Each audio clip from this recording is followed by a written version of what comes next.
తెలంగాణ తొలి మలిదశ ఉద్యమకారులు, బోధనా రంగంలో ఉపాధ్యాయుడిగా విశేష సేవలనందిస్తూ, పద్యకవిగా, రచయితగా పలు రచనలు చేస్తూ వృత్తిని, ప్రవృత్తిని సమానంగా భావించిన శ్రీ మలయ శ్రీ గారు ఈరోజు మన స్వస్తిక యాడ్స్ లోకి వచ్చేశారు. వారిని అడిగి వారి యొక్క ఉద్యోగ పర్వం, సాహితీ ప్రస్థానం గురించి వారితోనే ముచ్చడిద్దాం. గురువుగారు నమస్కారం. నమస్కారం. గురువుగారు, ముందుగా మీ బాల్య విషయాలు, విద్యార్థిగా మీ బాల్య అనుభవాల గురించి వివరిస్తారా? తప్పకనండి. నేను 1947లో అంటే మన దేశానికి స్వరాజ్యం రాకముందు 2 నెలల ముందు పుట్టిన. హన్మకొండ వరంగల్కు ఉత్తర దిశలో ఒక వీర గ్రామం ఎందుకంటున్నంటే మా గ్రామంలో నా బాల్యంలో మట్టి కోట ఉండే, మట్టితో తయారు చేశారు కోట ఉండే, ఒక బురుజు ఉండే. శత్రువులు ఇప్పుడు ఈ ఢిల్లీ సుల్తాన్లు కానీ, దేవగిరి రాజులు కానీ ఓరగల్లు దండెత్తింది ఉత్తర దిశ నుంచే. అందుకే నేను పద్యంలో రాసుకున్నాను.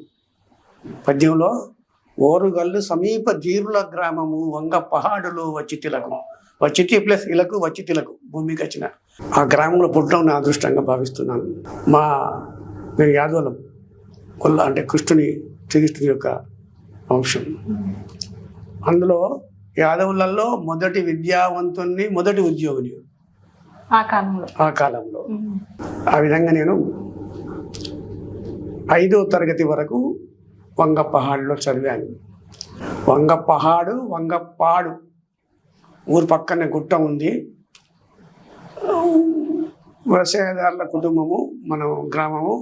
పెద్ద పెద్ద వంకాయలు, వంగ అంటే వంకాయ అర్థము. పెద్ద పెద్ద వంకాయలు కాసేది, వరంగల్ మార్కెట్కు పంపించే వాళ్ళు. అట్లా నా ఊరు పేరు.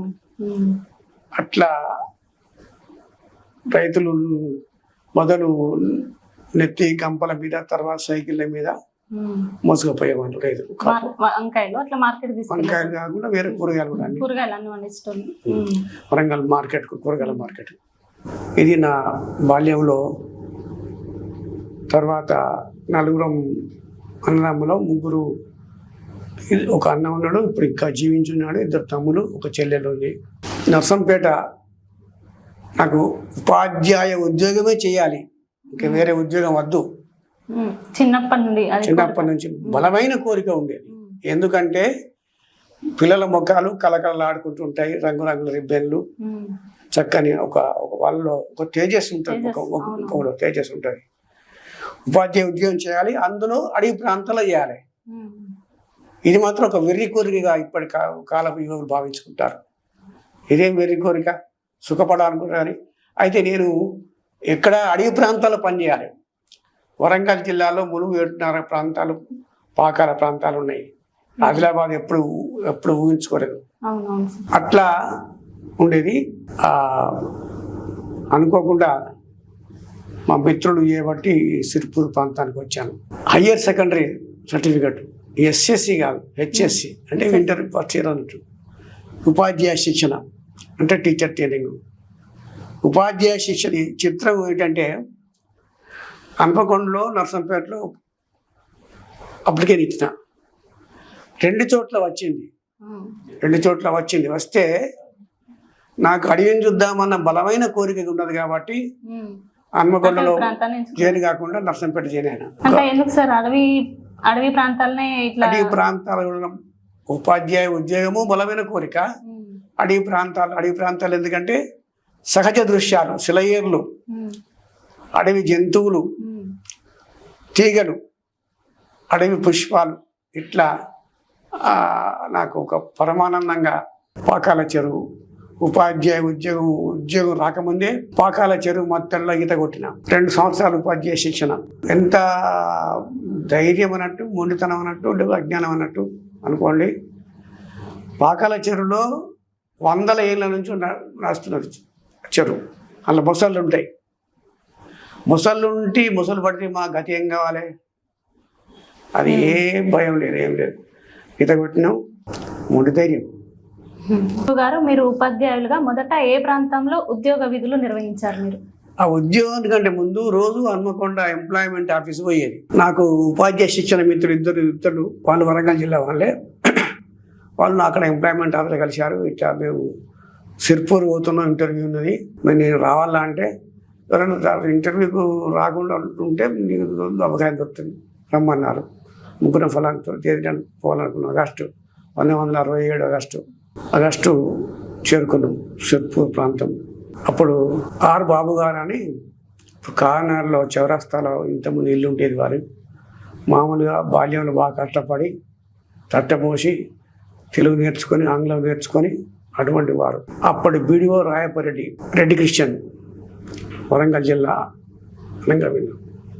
ఆ విధంగా వీడియో ఇంటర్వ్యూ నిర్వహించాగానే ఇంతలో కొద్దిసేపటికి అధ్యక్షులు గారు వచ్చారు. మళ్ళీ ఇంటర్వ్యూ క్యాన్సిల్ అయిపోయింది. మళ్ళీ ప్రారంభం నుంచి నన్ను పిలిచారు.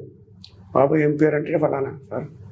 మరి ఎక్కడి నుంచి వరంగల్ మీకు ఉద్యోగం దొరకలేదా సార్? నాకు దొరకలేదు. అప్పుడు వాస్తవం చెప్పారంటే అప్పుడు డబ్బులు అడిగారు, 500 రూపాయలు లంచం అడిగారు. అయితే మరి ఇక్కడ బాగా దూరం ఉన్నాయి కదా, దగ్గర లేవు అంటే నాకు ఉద్యోగం కావాలి సార్, నాకు ఎంత దూరం అయినా పోతాను, నేను కష్టపడను, ఉద్యోగం దొరకడమే మహా గొప్ప, నాకు సంతృప్తి అని చెప్పాను. అక్కడ ఇంటర్వ్యూ చేసుకొని సిర్పూరు రైల్వే స్టేషన్లో పడుకుని రాత్రి కూడా తెల్లవారినాక ఆ మిత్రుల యొక్క బంధువుల ఇల్లు, వాళ్ళు పద్మశాలీలు కారణాలు పనిచేస్తున్నారు. వాళ్ళ ఇంటనే ఇంత పడుకున్నాం. గుట్ట అంటే గుట్టే ఊరు, ఇప్పుడు దైగా మండలం ఉంది అది. అక్కడ ఊరు దాకా వచ్చే వరకు ఊరు ఏర్పడేది మనకు చిన్న పల్లె. సర్పంచ్ రాధాకిషన్ సింగ్ ఇంత ఇట్లా మీసాడు, భారీ ఆకారం, భూస్వామి, పెద్ద భూస్వామి.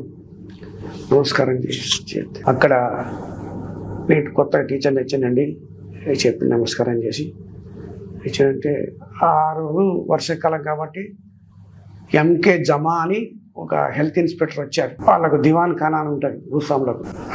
పెద్దోళ్ళంతా పంతులు అనేవాళ్ళు, సార్ అన్న మాట లేనేలేదు, పిల్లల యొక్క సార్ అనేవాళ్ళు. అంటే వాళ్ళు బకెట్ పెడితే నీళ్ళు ఆ జూదగ్లోళ్ళు వాళ్ళు కాపోలు వాళ్ళు వీళ్ళు వచ్చి నీళ్ళు పోసేటోళ్ళు. ఈయన అప్పుడప్పుడు బయటికి వెళ్ళి చూసేటోడు. చూస్తే పంతులు వాళ్ళ ఇంట గన్లు, ముంగులు, తుపాకులు. గురువు గారు, మీకు వివాహం ఎప్పుడు అయింది? మీ కుటుంబ నేపథ్యం గురించి వివరిస్తారు. 1971 వేసవిలో పెళ్లి అయింది. రాణి మల్లేశ్వరి వాళ్ళది సొంత ఊరు ఉప్పల్ దగ్గర కమలాపురం. ఉద్యోగం హైదరాబాద్లో. అందులో అంతకుముందు ఆర్మీలో ఉండి రిటైర్డ్ హెడ్ కానిస్టేబుల్ నుంచి ఎస్ఐ అయింది మా మామ. పర్వతాలు పోలీస్ క్వార్టర్లలో ఉండేవాడు. అప్పుడు ఆమె నాకు 24 ఏళ్ళు, ఆమెకు 12 ఏళ్ళు. చూడండి ఎంత భేదం. బాల్య వివాహం. అది ఎందుకు అంటే మా పక్క బంధువులలో వాళ్ళు ఎస్ఐలు వెళ్ళేవాళ్ళు.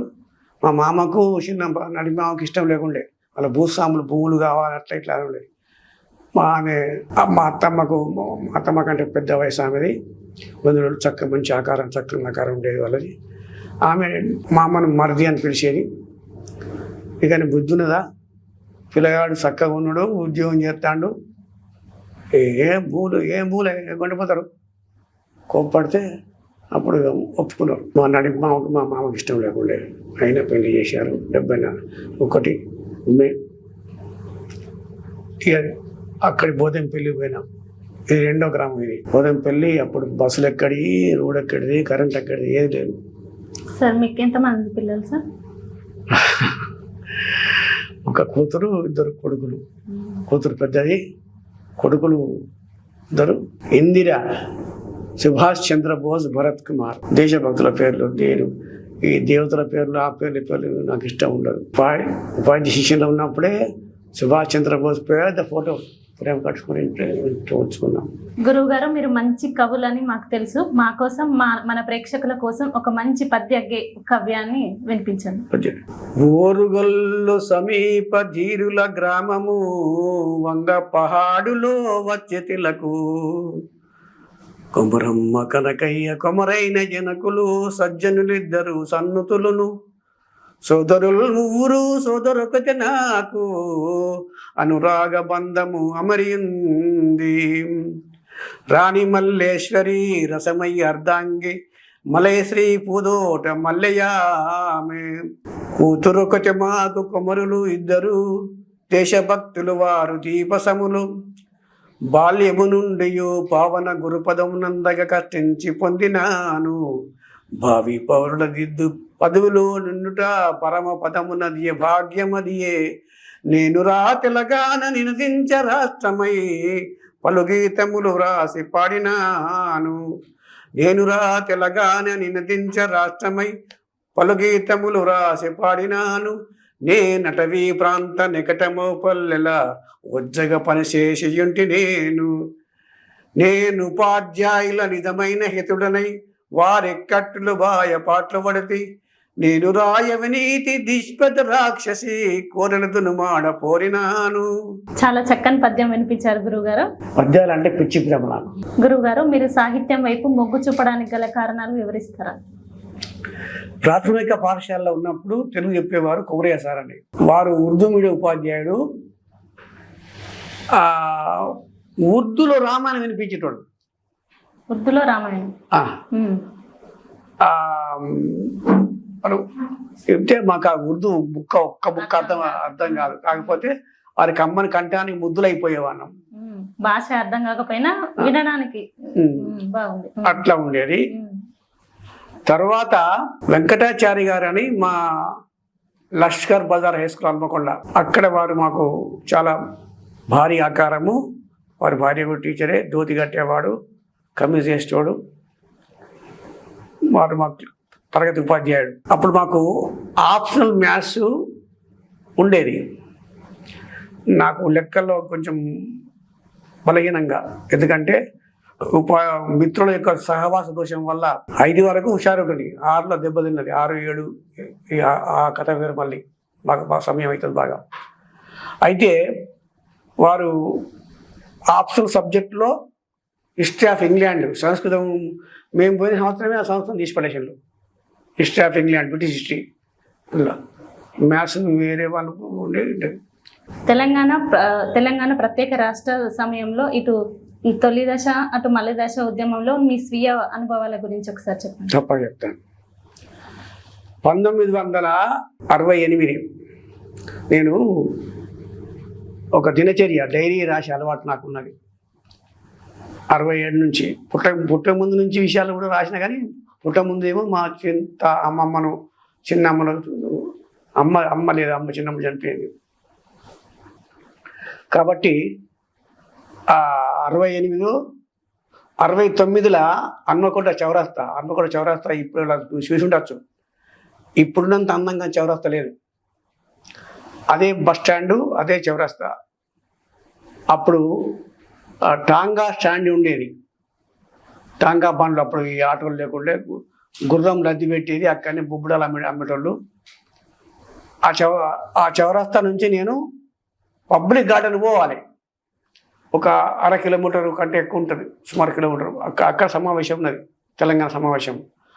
ఆమోస్ గారు, అట్లా రామచంద్రారెడ్డి గారు, తర్వాత ఆలశంక మరిచెన్నారెడ్డి గారు, వీళ్ళంతా. అయితే అక్కడ పోవాలి. పోలీసుడు తెలియడు నన్ను. అరే నాకు అక్కడ మీటింగ్ పోలసారి అంటే తెలియడు. ఉరకపోతే కొట్టిండు. ఇటు వైపు దెబ్బలు తాకినాయి. ఇక్కడ కొట్టంగా దెబ్బలు తినుకుంటేనే ఉరికిన. అలా పాల్గొన్నా. పబ్లిక్ గార్డెన్ చాలా మేము బాల్యంలో సద్దులు తెచ్చుకొని అక్కడ తినేవాళ్ళం. నాకు పరిచయం అంత పబ్లిక్ గార్డెన్. అయితే ఆ తర్వాత మళ్ళీ మీటింగ్లో పాల్గొన్నా. నేను ఇంకో వెంకటేశ్వర అని మా పేరు, నాకంటే మా మిత్రులు కొంచెం వాళ్ళ 3 సార్లు పాల్గొన్నాం. అది పరిమితమైన పోరాటం. అది ఇక మలిదేశ పోరాటంలో మాత్రము ఆదిలాబాద్లో ప్రారంభంలో 2001లో ఈ బీఆర్ఎస్ పుట్టింది. టీఆర్ఎస్ ఒకటి పుట్టింది. అప్పుడు వీర తెలంగాణ వీరుడాలే మీరా తెలంగాణ నాదని ఎలుగెత్తి చాటాలని ఒక పోతి పాట రాసినాం. అప్పుడు అందేశ్రీ వాళ్ళంతా ఆదిలాబాద్ వచ్చారు. గుర్తుంటే ఒకసారి ఆ పాట మా ప్రేక్షకుల కోసం పడతారా సార్? తెలంగాణ గెలుపు పుస్తకంలో ఉన్నది. ఆ పుస్తకం. వీర తెలంగాణ వీరుడాలెమ్మురా తెలంగాణ నాదని ఎలుగెత్తి చాటరా. తర్వాత రెండో పాట మూడో పాట ఆదిలాబాద్లో సామర సదాశివ గారు అధ్యక్షులు ఉన్నప్పుడు, సదాశివ గారి పేరు విన్నారు మీరు, గొప్ప ఉర్దూ, సంస్కృతం, తెలుగు. అప్పుడు ఒక మంచి పాట రాసినాయి, అది బాగా జ్ఞాపకం ఉన్నది. ఈ అడ్డ తెలంగాణ, ఈ గడ్డ తెలంగాణ, ఈ బిడ్డ తెలంగాణ, మనమంత తెలంగాణ. ఈ అడ్డ తెలంగాణ, ఈ గడ్డ తెలంగాణ, ఈ బిడ్డ తెలంగాణ, మనమంత తెలంగాణ. ఈ కలము తెలంగాణ, ఈ గలము తెలంగాణ, ఈ కలము తెలంగాణ, ఈ గలము తెలంగాణ, ఈ జలము తెలంగాణ, జలనిధులు తెలంగాణ అని ఇట్లా పాట రాసినాం. ఈ పోత తెలంగాణ, పోతన్న తెలంగాణ, ఈ నేత తెలంగాణ, నేతన్న తెలంగాణ, ఈ పోత తెలంగాణ, పోతన్న తెలంగాణ ఇట్లా పాట రాసినాం. అంతకుముందు పద్యాలు రాస్తానని తెలుసు సదాశివ గారికి. అంటే మలేశ్వరి గారు పాటలు కూడా మంచిగా పాడతారే. ఇక్కడ తెలంగాణ ఉద్యమంలో గుణ శాంతి అంతా ఇంకా కొంచెం కలపండి. మక్క గటక తెలంగాణ, పచ్చి పులుసు తెలంగాణ అని తెలంగాణలో ఏవైతున్నాయో అవన్నీ మీరు పాట రూపంలో మళ్ళా కలిపిన కొంత. మక్క గటక, పచ్చి పులుసు, యాదాది తెలంగాణ. గురువు గారు, ఇప్పటి వరకు మీరు రచించిన గ్రంథాల గురించి ఒకసారి మాకు వివరించండి. తప్పకమ్మా. 35 పుస్తకాలు రాసిన, 35లో ఒక 20 వచ్చాయి. 20లో ఉపాధ్యాయ జీవన చరిత్ర 1వ భాగం, 2వ భాగం. 1వ భాగం ఏమో ఉపాధ్యాయ శిక్షణ ట్రైనింగ్, టీచర్ ట్రైనింగ్, నర్సంపేట. ఆ పుస్తకం దాని గురించి ఉంటుంది. దాని గురించి. 2వది గొర్రెగుట్టలో అది ఒక విశేషమైన అనుభవం అంటది. ఆ ఊరి చరిత్రలో ఎవరు బడి చదువు చెప్పిన లేడు. రాధాకిషన్ సింగ్ మంచి మాట పంతులు మొదటి ఉపాధ్యాయ జీవన చరిత్ర 1వ భాగము. 2వ భాగము గొర్రెగుట్టది. గొర్రెగుట్టలో 67, 68 అంతే. తర్వాత రీపోస్టింగ్ బోధంపల్లి, అది ఉపాధ్యాయ జీవన చరిత్రలో అది మూడవ భాగం. సార్, మీ పుస్తకాలకు ముందు మాట రాసిన మహనీయుల గురించి ఒకసారి వివరించండి. సామర సదాశివ గారు, దాశరథి రంగాచార్య గారు, ఇక్కడి ప్రిన్సిపాల్, డిగ్రీ కళాశాల ప్రిన్సిపాల్ చక్రపాణి గారు, డిఓ గారు. ఆ కాలంలో ఎవరు డిఓ ఉంటే రవికాంత్ గారు అని ఇట్లా చాలామంది డిఓలు ఉండేవాళ్ళు. వాళ్ళ నమస్కారం చేసి, ఎంత వీలుంటాయి ఇప్పుడున్న యాదయ్య, అబ్బా ఈ భగీరథ ప్రయత్నం మీరు నేను లేకుంటే ఎన్నిసార్లైనా వచ్చి ఆష్టపడి కూడా వచ్చి నాతో అభిప్రాయం, నా పుస్తకాలు పెట్టి నేను రాని పుస్తకాలు. అంతకుముందు చక్రపాణి సార్ ఉండేది ఇక్కడ చనిపోయిన, అక్కడ సోషల్ వెల్ఫేర్ డిగ్రీ కళాశాల ఖాళీ రోడ్లు ఉండే ఆ ప్రిన్సిపాల్ తొందరతో రాయించడానికి చివరికి డిఓ కలిసి మీది భగీరథ ప్రయత్నం అండి అని ఉపాధ్యాయ సంఘం నాయకులు రాస్తే వాళ్ళతో చెప్పేటండు. ఏం పట్టుబట్టలు వేరు పట్టకుండా ఎట్టా సార్, మరి నాకు పని ఎట్లా కావాలి చెప్పిన. అది 2 పుస్తకం అది వచ్చయింది.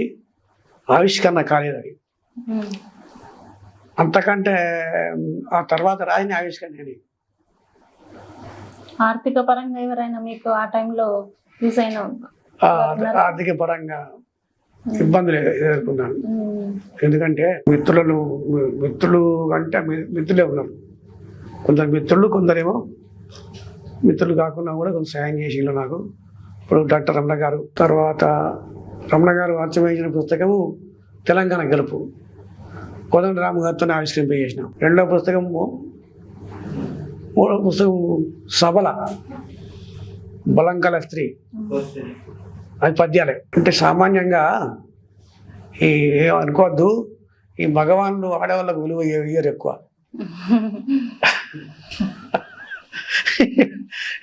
ఏంది నేను ఎప్పుడు నా భార్య ఏంది అనలే, ఏమమ్మా అన్న, ఎప్పుడు ఏంది అనేపోతున్నాను. అయితే సబల అనే పుస్తకం రాసిన. ఆ సబల అచ్చయింది. అంటే బలంగల స్త్రీ కంద పద్యాలు, అన్ని అన్ని రకాల పద్యాలు. నేను అబల అబల అంటే బలం లేని స్త్రీ అని అర్థం అన్నట్టు. ఆ మాట ఒప్పుకోలే. సబల అంటే బలం గల స్త్రీ అని రాసిన కొంత పద్యాలు. అది గురువు గారు, మా ఆహ్వానాన్ని మన్నించి మా స్టూడియోకి వచ్చినందుకు అండ్ మీ అమూల్యమైన సమయాన్ని ఇంతసేపు మాతో వెచ్చించినందుకు ధన్యవాదాలు సార్. చాలా సంతోషము. మొదట దీనికి కారకుడు మా శిష్యుడు శ్రీనాథ్ గౌడ్ గారు. ఎందుకంటే వారు నాకు చెప్పకుండా నేను వచ్చేటోడు కాదుగా. తర్వాత మీరు ముగ్గురికి ఆశీస్సులు. నా కొడుకులు మీకంటే పెద్దోళ్ళు. ఇప్పుడు నా కొడుకు ఒక ఆఫీసర్ ర్యాంకులో ఉన్నాడు. డిఎంఓ, డిస్ట్రిక్ట్ మానిటరింగ్ ఆఫీసర్, విద్యాశాఖలో ఆశ్రబాద్లో 3 పీజీలు చేసిండు. ఓ ఎంఈడి. కోడలు కూడా ఎంఎస్సి ఎంఈడి చేసిండు. కోడలు టీచరే, కొడుకు టీచరే. కొడుకు బాగా అనుభవశాలి, బాగా ఎక్స్ట్రాడినరీ నాలెడ్జ్ పిల్లవాడు. కొంచెం కాకపోతే భార్య అనిపోయి ఇబ్బందులు పడుతున్నా. భార్య లేని లోటు నాకు బాగా.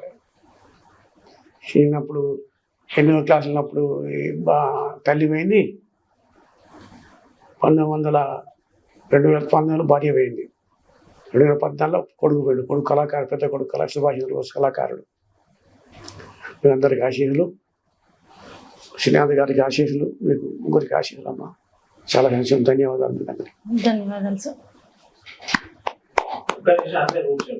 మనకు అమృత భాండం అమ్మ పిలుపు నందయూరు కమ్మదనములు. అమ్మ తలస మన కళ్ళు చెమ్మగిల్లును. అమ్మ సాటి దైవమేది అవనియందున. నవ్వులు చిందించుతునే నవమాసాలు మోసికని చూపించును నవ్వె జగతిని. తొలి గురువై తొలుత చూపు కన్న తండ్రిని. మలి గురువు అయినట్టి మమత రూపుని. 1990లో రాసిన పాట. అమ్మ పాట రాసినాక 20 ఏళ్ళకి నాన్న పాట రాసిన. నాకే సోయలు. ఇదేంటి అమ్మ తర్వాత నాన్నే కదా మరి. 20 ఏళ్ళ దాకా నాకు ఎందుకు సోయలేదు. నాన్న పాట రాసిన. నా పుస్తకాల్లో గేయం పుస్తకాల్లో వందే మాతరం మన ప్రకృతి ప్రేమికులు సబల, మంచితోవ, సన్మార్గం, ఈ నీతి శతకము విజయవాడ నుంచి ఒక పత్రిక వెళ్తుంది, మాసపత్రిక వెళ్తుంది. ఆ పత్రికలో ప్రతి నెల నాకు 5 పద్యాలు ఇస్తారు నాకు. దానిలో నా పేరే మలేశ్రీ మాట మాణిక్య మనలపేట. నా పేరే మకుటం ఉన్నట్టు. అమ్మ భాష శతకం. పరభాష వ్యామోహ ఖండన శతకం. పరభాష మీద శ్రద్ధ ఉండాలి. ఇప్పుడు ఆంగ్ల మాధ్యమం వద్దు, ఆంగ్లం నేర్వడం బుద్ధు. నేర్వడం బుద్ధే, ఆంగ్లం రావాలి. భాష వరకు ఓకే, భాష కానీ పరభాష వ్యామోహం వెర్రితనము ఉండద్దు. మమ్మీ డాడీ అనగా మనో కమ్మతనమే. అంకులు పెంకులు టెంకులు, ఇట్లా మమ్మీ డాడీ గాడి బేడి, ఇవన్నీ నాకు ఇష్టం కావు. 1 గంట సేపు ఆంగ్ల శబ్దం లేకుండా ప్రసంగం చేస్తాను. చేసిన కూడా వీళ్ళందరినీ వినమన్నా. మా ఉపాధ్యాయ కవి సమ్మేళనంలో 1 గంట సేపు ఒక ప్రసంగం, 30 గంట సేపు ఆంగ్ల శబ్దం రాకుండా నేను మాట్లాడతాను. ఆంగ్ల శబ్దం వస్తే ఒక రోడ్డు సైకిల్ తప్ప.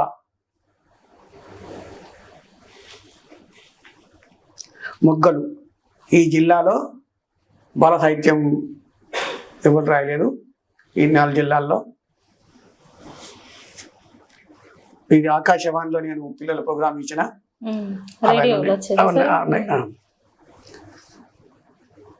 నేను రాసిన గొప్ప పుస్తకాలలో భారతమాత, మా ఇంటికి ఎదురుగా మల్లూరు విఠలరావు గారు ఉంటారు.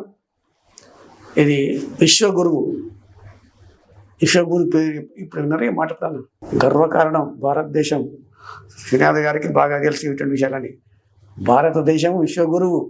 ఏ కాలంలో ఎట్లా ఉండే ప్రపంచానికి గురువు. ఇప్పుడు కూడా విశ్వగురువు అయింది కదా నరేంద్ర మోడీ గారు చేయబట్టి. గర్వకారణం. ఆ కాలంలో క్రీస్తు పూర్వం సమ్రాట్ చంద్రగుప్త, రాణా ప్రతాప సింహ అక్బర్తో భీకర సమరం చేసిండు. వందల సైనికులు వీళ్ళైతే 1000 సైనికులు అక్బరి. ఆయన లొంగిపోయించే ఈయన యొక్క గుర్రం పేరు చేతకు, ఈయన పేరు రామ్ ప్రసాద్. ఈయనకు వియత్నాం దేశము ఇతన్ని గురువుగా భావించింది. వియత్నాం దేశం ఒకసారి వియత్నాం ప్రధాని వచ్చిండు, భారతదేశం వచ్చిండు. వచ్చినాక ఢిల్లీ చూసిన తర్వాత రాణా ప్రతాప సింహ సమాధి ఎక్కడ ఉంది, అబ్బో ఇక్కడ లేదు, రాజస్థాన్ పెట్టాడు. పోతే ఆ మట్టి అతని యొక్క ఆ సమాధి పక్క మట్టి తీసుకుపోయి బ్యాగులో వేసుకున్నాడు అక్కడ మంత్రి వియత్నాం. మేము కనుక అమెరికాతో ఎన్నో పోవడం చేసింది వియత్నాం. మేము కనుక మా దేశంలో ఇలాంటి వీరులు మా దేశంలో పుట్టినట్లయితే వియత్నాం అమెరికాను ఇంకా ముందుగా ఓడించే వాళ్ళం. అంత పెద్ద అమెరికాను లొంగదీసింది. మొత్తం దేశం అంతా బాంబులు. ఎక్కడ వియత్నాం ఎంత గట్టి దేశం అంటే మామూలు విషయం కాదు. ఉత్తర వియత్నాం ఇది, ఉత్తర వియత్నాం గర్వకారణం. వీర శివాజీ. మూడవ భాగం ఉపాధ్యాయ జీవన చరిత్ర 6వ భాగము 1962 నుంచి 1992 నుంచి 96 వరకు తోషంలో పనిచేస్తున్నప్పుడు ఈయన భూమన్ అని ఆకాశవాణి రేడియో స్టేషన్ పనిచేసిండు. నేను యాపలగూడలో హసనాపూర్లో ఉన్నప్పుడు, హసనాపూర్ ప్రాథమిక పాఠశాలలో ఉండేవాడు. కొన్ని నెలలే పరిచయం నాకు. అక్కడి నుంచి గోండ్ అతనికి కేంద్ర ప్రభుత్వం ఆకాశవాణి ఉద్యోగం ఇచ్చిండు. 29 ఏళ్ళు అక్కడ పనిచేసిండు. నేను అక్కడ ఉన్నప్పుడు అక్కడ పిల్లల ప్రోగ్రామ్ ఇచ్చేవాడిని. ఆ పిల్లల ప్రోగ్రాం చాలా శ్రద్ధ కొద్దిగా మనం ఇస్తే ఎప్పుడన్నా బాలానందం, బాల వినోదం అని పేర్లు విన్నారు మీరు, పిల్లల ప్రోగ్రామ్స్. ఎప్పుడన్నా ఆకాశవాణికి పిల్లల ప్రోగ్రామ్స్ వాళ్ళు రాకుండా ఉంటే నేను చేసిన వాళ్ళు మళ్ళా రిపీట్ చేసుకునేవాళ్ళు. ఆయన మిత్రుడు మన ఈ పుస్తకం అర్చమే ఆయన వచ్చే జూన్ జూలైలో పోయి ఉపాధ్యాయ పుస్తకం ఆవిష్కరణ చేయాలి హసనాపూర్. చాలా బాగా చేసిన ఆయన భార్య సంతానం కూడా తమ్ముడు కొడుకు కాకుండా. ఇది గోండు, ఈ లంబాడ హసనాపూర్. మీకు తెలియదంటే 2 పాటల పుస్తకాలు తెలియదు, తెలంగాణ గెలుపు తెలియదు, జాగృతి పుస్తకం తెలియదు, వందే మాత్రం పాటల పుస్తకం తెలియదు. వందే మాత్రం 96 కవితలు ఉంటే 94 ఉంటే 94లో 90 పాటలే, ఒక 10 వచన కవితలు ఉన్నాయి. పాటల పుస్తకాలు 2 ఉన్నాయి, పద్యాల పుస్తకాలు చాలా ఉన్నాయి. పద్యాలుగా నోటికి పద్యాలు ఒకటి వస్తుంటాయి, కంద పద్యాలు ఒకటికి 6 పద్యాలు నోటికి వస్తుంటే ఒకటి. చాలా సంతోషం మీ అందరికీ ఆశీస్సులు.